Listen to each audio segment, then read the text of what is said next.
আমাদের সমাজ আর একটা ব্যাধি দেখা দিয়েছে, বাতাবি লেবুর সমস্ত লোকেরা, কোরআন পাঠ করার লোকেরা, এই সমাজে কি দেখা দিয়েছে, একটা বিয়ের সময় যে কি বলে এটাকে বরযাত্রী, পুরুষ গেলে বরযাত্রী, মেয়ে গেলে এটাকে বলে ডুলি বিবি, তাই না? বলে না? কথাগুলো যুবকেরা ভালো করে শুনবে, বুড়ো মানুষ তো কেউ নেই, এগোটা সব ইউটিউবার, আর এরাই সমস্ত কিছু সমাজ কি পরিচালনা করছে। মেয়েরা গেলে ডুলি বিবি আর পুরুষেরা গেলে কি বরযাত্রী। কিন্তু এখন দেখা যায় বিয়েতে বরযাত্রী দেখা যায় না, সমস্ত কিন্তু ডুলি বিবি দেখা যায় না। কি এই ডুলি বিবি? প্রিয় ভাইরা আমার, এই ডুলি বিবিকে দিয়ে আজকাল সমস্ত বিয়েগুলোকে আমরা কি মোকদ্দার গলযোগ আবর্জনা কি বানিয়ে নিয়েছে। আচ্ছা, এই ডুলি বিবি একই সঙ্গে আবার ছেলে মেয়ে, একই সঙ্গে আবার কি মেয়েরা, সাবধান কি টালমংরার কি যুবক যুবতীরা যারাই সমস্ত কি বিয়েগুলো করাচ্ছেন, বিয়েটা কতখানি জায়েজ আর না জায়েজ সেটা পরের কথা। দেখতে কুসংস্কার, কুখ্যাত, দেখতে একেবারে কি ট্র্যাডিশনের কি বাইরে। আজকে সোচ্চার হবে ওলামায়ে কেরাম, সোচ্চার হবে কেউ আজকে যুবক যুবতীরা যে আজকে ডুলি বিবি আজকে সাও সাও গিয়ে কি বিয়ে পড়িয়ে নিয়ে আসছে। আপনি বলুন বিয়েটা কতখানি যুক্তিসঙ্গত? আমি বুঝতে পারছি না কেন এই জায়গাটাতে কেন আমরা আজকে কি হাত দিয়েছি। প্রিয় ভাইরা আমার, আজকে আমি বলতে চাইছি আপনাদেরকে, এই সমস্ত ডুলি বিবি বন্ধ করুন। বরযাত্রী যারা যাবে তাদেরকে আমি কেন্দ্র করে বলছি, এতগুলো বরযাত্রী, বিয়েতে মেয়ের কোনো এক পয়সাও খরচ নেই, এটা পরিষ্কার কথা।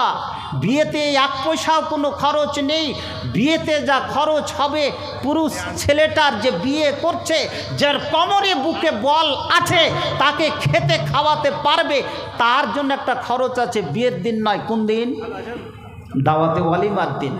যেদিন যদি সামর্থ্য থাকে দাওয়াতে ওয়ালিমার দিন, যাকে প্রীতিভোজ বলে, যাকে ওয়েডিং প্লেস বলে, সেই দিন তুমি কি খরচ করবে, এটাই কি সঠিক। প্রিয় ভাইরা আমার, এই ডুলি বিবিতে গিয়ে আজকে আমাদের বিয়েগুলোকে এত কুসংস্কারে কি পরিণত করেছে, এত জায়গা থেকে পৌঁছে দিয়েছে যে ওই বিয়েতে কোনো একজন নর্মাল একজন ভদ্র মানুষের যাওয়ার সেখানে করে কি অবকাশ রাখে না। আপনি এই বিয়ে তাহলে দিচ্ছেন কেন? আচ্ছা, আর একটা কি, বিয়েতে যে যৌতুক, আর বিয়েতে বরযাত্রীর যৌতুক, এটাও একটা কিন্তু পণ। একটা সাধারণ মানুষ বিয়ে দিচ্ছে, তোমার বরযাত্রী যাবে আমার এতটি 50টা, অনুনয় বিনয় করে বলছে, বাবারে আমার তো অত সামর্থ্য নেই, মা তুমি 10টা পাঠায় কিংবা 20টা, না 25টার কম হবে না। তো এটা কি যৌতুক হলো না? না ডিমান্ড হলো না? হলো। তুমি খাওয়াবে, তুমি খাওয়াবে, তুমি পড়াবে, তোমার কোমরে বল আছে, বিয়ে করছো, তো তুমি মেয়ের বাবার বাড়িতে গিয়ে তুমি এতটি পাঠাবে, এটা কোথায় লাইসেন্স পেয়েছ? পৃথিবীর কোনো হাদিস এটা বলতে পারবে না। নারে তাকবীর, জোর করে নারে তাকবীর। তাহলে তুমি কেন পাঠাবে? আর তার সঙ্গে সঙ্গে মেয়েগুলোকে তুমি সঙ্গ করে কেন তুমি কি পাঠিয়ে দাও? প্রিয় ভাইরা আমার, এটা অযৌক্তিক, ইলিগাল জিনিস। এই জিনিসের আমাদের জন্য কি সোচ্চার হতে হবে, সমাজ থেকে আপনাকে বের করতে হবে।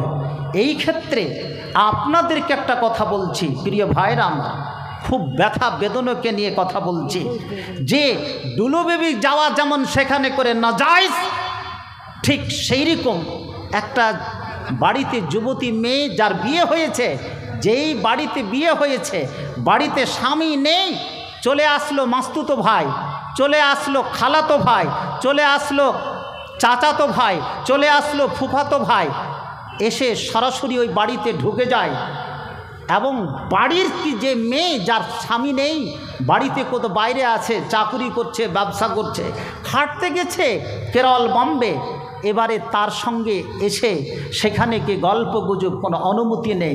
ও মেয়ে যুবতী, তোমাকে রেখে গেছে কি আমানত, তুমি কি করে নিজের কি ভাইগুলোকে তুমি আজকে সেই ঘরের ভিতরে তুমি স্থান দিলে?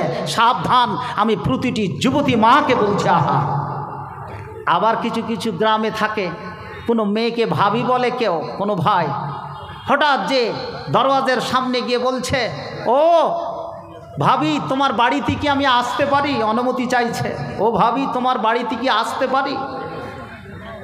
তুমি ভাবি বলছো তো আসতে পারি, ওর তুমি তো জানো কে স্বামী বাড়িতে নেই, তাহলে তুমি আজকে এই বেগানা স্ত্রীর কাছে বাড়িতে আছে, তুমি কেন তাকে ভাবি বলে তার বাড়িতে তুমি ঢুকো? হ্যাঁ, এটা অন্যায় না? নাই ইনসাফ, এটা কি ইসলাম? এটা অপরাধ, এটা অন্যায়, এটা অত্যাচার। ও মেয়ে যুবতী, তুমি তাকে ঢুকতে দিবে না, এটাই শরীয়ত। যেমন তুমি তোমার খালাতো ভাইকে, যেমন তোমার দুলা ভাই তোমার স্বামী বাড়িতে নেই, তুমি তাকে অনুমতি দিতে পারো না। অতএব সমাজ তো এখানে করে, আজকে আমরা এখানে জালসা করছি, 5 ডাবল লোক আজকে ঘুরছে ফুচকা জিলেবির দোকানে, যেটা ভালুকার মেলা করে দিয়েছে টালমংরা নিবাসী। না মিথ্যা কথা বলছি? জানি না। গত বছর আমি ঘুরতে গেছিলাম দেখতে, আমার নানা কবরে ঘুমিয়ে আছেন, ওখানে ঘুমিয়ে আছেন জি, যিনি 40 বছর ধরে কি বোখারি পড়িয়েছেন, আমাদের শিক্ষক। আজকে লোকটার উপরে, আজকে সেই লোকটা আজকে কিন্তু সেখানে করে নেই। এই অবস্থাটাকে সবাই, শেখ আলী আসগর সাহেব জগৎ থেকে কি চলে গেছেন, তার কবরের শিওরে কি এত বড় কি দোকান চলছে, ও বলতেও পারবে না কি যে বাবারে কেন। কিন্তু আমি বলেছি যে কবরের যে মোগর, যার চোখও নেই কানও নেই, এমন করে মারবে, মারো আর খাও, মোগর খাও, মোগর খাও। এ মোগর খাওয়ার জন্য কি কি তৈরি হয়েছে? তাহলে তুমি আজকে কি ভাবি বলে কি ডেকে তুমি সেখানে করে চলে যাচ্ছ, এবং ওই বাড়ির কি স্ত্রী কি স্থান দিচ্ছে কি বলে, বাবা এসো, চলে এসো ভাই, বসো বসো। প্রিয় ভাইরা আমার, আজকাল সবচেয়ে কি বড় বিয়ে হয়েছে কি বর্তমান সমাজে? পরকীয়া। সমাজ শেষ। আজকে আমাদের যুবক ছেলেরা বাইরে কাজ করছে, আজকে প্রত্যেকটা বিবাহিতা মেয়ে যারা আজকে তাদের সমস্ত কি ইজ্জতকে কি নষ্টের পথে কে নিয়ে চলেছে, চিন্তা করার শেষ নেই। আজকে কি সমাজটা যে কোন জায়গাতে গেছে, পাপ তো এখানেই করে আসবে। পাপের মাত্রা যখন অতিরিক্ত কি বেড়ে যাবে, ইহুদিরা যখন মুসলিমদের উপরে অতিরিক্ত পাপ করবে, যে মাত্রা বাড়াবে, নাসারা খ্রিস্টান যখন মুসলিমদের উপরে অত্যাচার নির্যাতন করবে, তখন গাছ বলবে, হাদিসটা 1500 বছর আগে, গাছ বলবে, পাথর বলবে যে আমার পিছনে লুকিয়ে আছে এক ইহুদি, আমার পিছনে লুকিয়ে আছে এক খ্রিস্টান, উক্তলুহু, তাকে কাতাল করো। কেন? গাছ কোনো দিন কথা বলতে পারে না, পাথর কোনো দিন কথা বলতে পারে? তখনই যখন পাপের মাত্রা কিন্তু বেড়ে যাবে। আজকে নিজের স্ত্রীকে ছেড়ে তুমি পরকীয়াতে লিপ্ত থাকো, ওই বাড়িতে কোনো স্ত্রীর স্বামী নেই, তোমার কে লাইসেন্স দিয়েছে, তোমাকে কে অনুমতি দিয়েছে সে বাড়ির আশেপাশে ঘোরার? সমস্ত যুবকেরা টুকি টুকি করে ঘুরছে, এখানে তো কেউ নেই, এখানে করে কিছু হতে পারে কি, মুরগির খোল্লা এখানে হতে পারে। প্রিয় ভাইরা আমার, তুমি যদি বাতাবি লেবু হও, তোমার ভিতরে যদি খেজুরের কোনো সেন্ট, কোনো মিষ্টি স্বর থাকে, তোমার ভিতরে যদি বাতাবি লেবুর জিনিস থাকে, তুমি ওই যুবতী মেয়ের যে বাড়ির কাছে তুমি ঘুরতে পারো না, তোমার এটা কি অন্যায় হবে? প্রিয় ভাইরা আমার, ও যুবক, তুমি একবার কি সাবধান হয়ে যাও। তোমার যদি এই যোগ্যতা থাকে, তোমার যদি স্বীকৃতি থাকে, তাহলে কোরআন থেকে তুমি সেখানে করে কি স্থান নিয়ে থাকো। আমি বলতে চাইছি, তুমি যদি স্থান নিবা, তুমি যদি টিপস নিবা, কোরআনে মাজিদ একটা সূরা আছে, সূরাতুল কাসাস, 2য় রুকুতে বর্ণনা করা হয়েছে, যেখানে করে হযরতে মূসা এবং কি শুআয়বের কথা বর্ণনা করা হয়েছে। হযরতে শুআয়ব রাদিয়াল্লাহু, হযরতে শুআয়ব জি আলাইহিত তাসলিম, তার কাছে চাকরিগিরি করেছে, চাকরি করেছে 10 বছর। সেটা কে, কোন নবী বলতে পারেন? হযরতে মূসা আলাইহিস সালাতু তাসলিম। 10 বছর কি জন্য? লক্ষ্মী ভাণ্ডার পাওয়ার জন্য, আশার চাকরি পাওয়ার জন্য, না আরও কিছু পাওয়ার জন্য? না, তার মেয়ের বিয়ে হয়েছিল তার সঙ্গে, তোমাকে 10 বছর গোলামি আমার এখানে করতে হবে, এটাই হবে কি তোমার মোহর। নারে তাকবীর, যাচ্ছি, নারে তাকবীর। প্রিয় ভাইরা আমার, 10 বছর সেই যুগে গোলামি করে মোহর দিয়েছে, আর এ হযরতে দোপাইয়া ইনসান, এ তেঁতুল, আরেক কি বলছে কি যে তিতো কেরলার এই জুসেরা, টালমংরার কি যুবকেরা পয়সা আদায় করেছে কি মেয়ের বাবার কাছে, 150 টাকা, 150টা পাঠাবো তোমার কাছে 150 পাঠাবো। কি পাঠাবো? 150 বরযাত্রী তোমার কাছে পাঠাবো। এ টাকা আগেই আগাম আদায় করে নিয়েছে, নিজের বাবার টাকা নয়, ওরই কাছে টাকা নিয়ে ওর বাড়িতে গিয়ে খাচ্ছে, ভোজ পিকনিক, আহা হা। আর 10 বছর কি মূসা সেখানে করে তার মোহরের টাকা এখানে করে আদায় করলো 10 বছর কি খেটে। আর তুমি মোহর আদায় করছো, সমস্ত জিনিস আদায় করছো তার কাছ থেকে। এটা হালাল না হারাম? কি এটা আপনারা বলেন? টালমংরার আপনারা কি ছাত্র? আহা হা হা। কিন্তু আমরা আজকে কিন্তু সেই জিনিসটা কিন্তু বুঝিনি, জানি না। কি আলা আনতা আজুরা আলা আনতা আদুরা 8 হিজাজ, 8 বছর। ফাইন আত্মন্ত আশরান ফামিন ইন্দিক, তুমি যদি এটা পূরণ করে দাও তাহলে তোমার এটা স্ত্রী বা তোমাকে মেয়ে হিসাবে, তোমাকে জামাই হিসাবে আমি কবুল করে নিলাম। যেই হজরতে শোয়েব আলাইহিসসালাতু সালাম হজরতে মুসাকে বলেছিল। কিন্তু আজ আমরা কোন জায়গাতে একটা বিয়েও সঠিক জায়গায় করতে পারছি না। বিয়েতে যদি হারাম করে থাকি তাহলে এই ক্ষেত্রটা আমার সারা জীবনে কি হারাম থাকবে?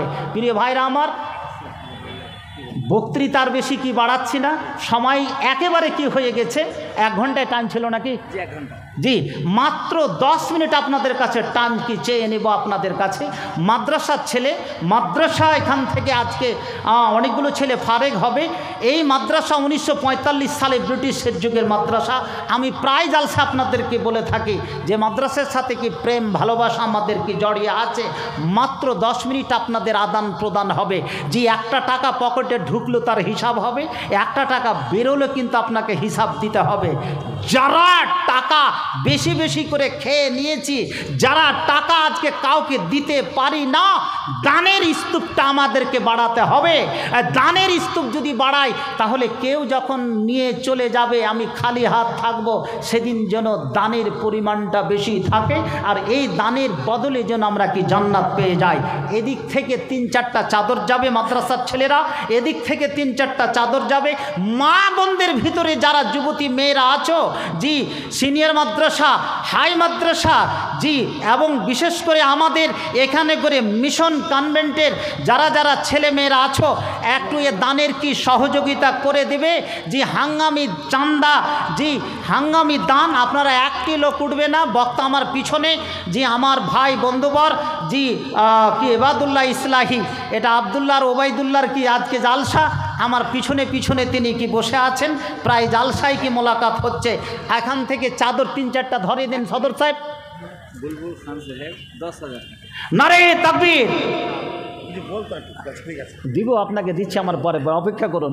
নারে তাকবীর আমার আগে, নারাটাও দিবে না, নারে তাকবীর আমার আগে আমাদের মন্ত্রী মশাই, তার ভাই কি জম্মু সাহেব 5,000 টাকা দিয়ে গেছেন। আর একজন অন্যতম কি নেতা বুলবুল মাস্টার মশাই, আমাদের হরিশ্চন্দ্রপুরের একটা ইন্টেলেকচুয়াল এবং পরিচিত ফিগার, জি উনি 10,000 টাকা দান করলেন।